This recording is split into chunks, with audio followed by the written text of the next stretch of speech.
Bu, di mana? Hadir, Bu. Ustadz Wahyu, Bu. Masuk, Bu. Pak Imam Fahrudin. Iya Bu, hadir. Ustadz Rajim. Derek. Belum, Bu. Niki sampun gabung tapi dari nyambung nggih. Pak Rojin. Sudah bergabung. Hadir, Bu. Hadir. Siap Bapak Ibu ya? Insya Allah. Bismillah. Saya ingin bertanya satu-satu. Pertama adalah Pak Ainul. Pak Ainul, apa yang Pak Ainul ketahui tentang teori belajar? Bisa disebutkan? Teori belajar adalah cara dalam menyampaikan suatu pelajaran. Terus? Di dalam penyampaian nanti itu agar kita bisa sesuai dengan atau menyesuaikan dengan kondisi siswa dengan memakai beberapa teori yang sekiranya nanti hasilnya menjadi maksimal apa yang diharapkan atau tujuan daripada pembelajaran, maka dibutuhkanlah sebuah teori yang pas sehingga menjadikan hasil yang baik seperti itu.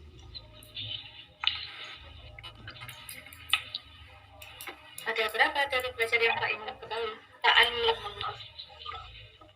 Teori di dalam pembelajaran itu yang saya ketahui ada 4. Yang saya tahu ada 4. Yang pertama yaitu teori behaviorisme. Ya gitu mungkin bahasanya. Terus yang kedua itu teori kognitivisme atau kognitif. Yang ketiga teori Ya terus. Kalau Isma paham. Kalau Isma nanti paham. Behavioristik. Behavior gitu aja. Behavior. Humanistik sama konstruktif seperti itu. Konstruktivistik. Pilih salah satu saja yang dengan pahami apa? Yang saya ketahui itu teori behavior yang mungkin di dalam buku merdeka itu sangat terkenal mungkin teori behavior. Jadi menurut pemahaman saya teori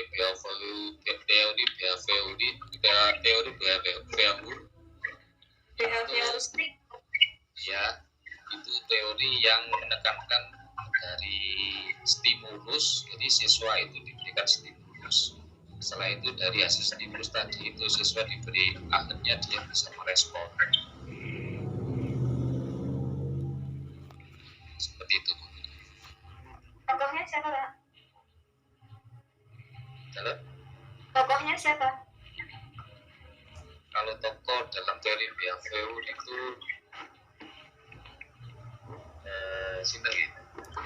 ada beberapa tokoh yang dijadikan sebagai rujukan di dalam teori behavior itu, salah satunya Trondik dulu, Dik. Saya dulu itu Trondik ya. Dalam pembelajaran teori behavioristik ini yang bagus kelebihannya seperti apa? Kelebihannya di dalam teori behavior itu karena dari segi pengertian adalah memberikan stimulus dan akhirnya siswa menunjukkan respon. Kelebihannya itu siswa diberikan kebebasan di dalam mendapatkan pengetahuan atau mencari pengetahuan. Terus? Sesuai dengan perkembangan usia atau perkembangan biologis siswa, misalkan seperti anak usia di tingkat SD atau tingkat SMP atau tingkat SMA. Jadi di dalam cara penerimaan materi itu dia beda-beda sesuai dengan kondisi usianya mereka masing-masing.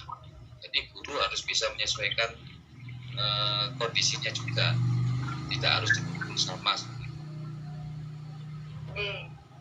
Pertanyaan kedua, memuat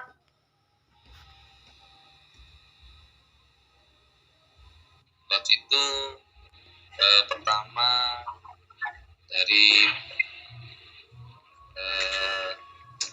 itu Bu, apa yang KKO itu Bu, yang ya nggak apa-apa. Saya cuma minta ilmu saja. itu loh, kognitif, dari segi kognitifnya, terus dari segi materinya, terus dari segi yang satu lupa Bu. Sudah. Dari segi kognitifnya, dari segi materinya, terus mungkin keterangan mungkin atau pelengkap. Gimana penjelasannya? Jadi dalam menentukan suatu materi itu pertama kita harus mempertimbangkan kognitifnya. Segi kognitifnya mungkin dari membaca, mengamati, dari situnya. Membaca sudah HOTS? Belum Bu, masih ringan. Hanya Yang tugas HOTS saja. gimana? Yang itu biasanya di pengaplikasian siswa itu bisa mempraktekkan dalam kehidupan sehari-hari, mungkin seperti itu. Kognitifnya mulai Ya Bu, dari segi kognitifnya mulai mempraktekkan C berapa? mulai dari C1, C2, C3 dan C1, C2, C3 HOTS? C1, C2, C3 belum Bu. Mungkin di segi kan kok di situ ada kognitif kompetensi, sorry Bu, mohon maaf Bu, kompetensi. Jadi harus dalam agar HOT itu harus kita memperhatikan materi dan juga penjelasannya atau materi kompetensi. Ada Bapak Ibu yang lain mau menambahkan untuk HOTS?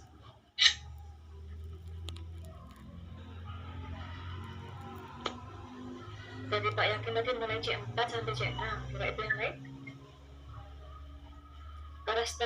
Karakteristik HOTS. Ada yang menambahkan?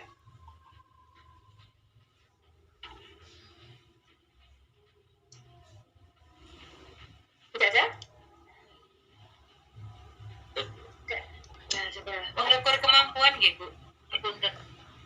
Mengukur kemampuan, bagaimana penjelasannya? Mengukur kemampuan berpikir tingkat tinggi, meminimalkan aspek ingatan atau pengetahuan.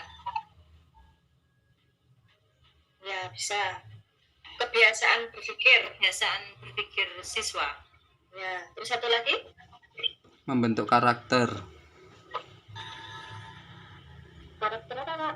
Karakter, jadi untuk soal-soal HOTS itu akan membuat karakter seorang siswa itu akan lebih baik daripada kita membuat soal yang ringan Bu, karena disangkut pautkan dengan kehidupan sehari-hari ataupun aktivitas setiap harinya. Oh, bisa. Jadi tiga komponen HOTS. Yang pertama adalah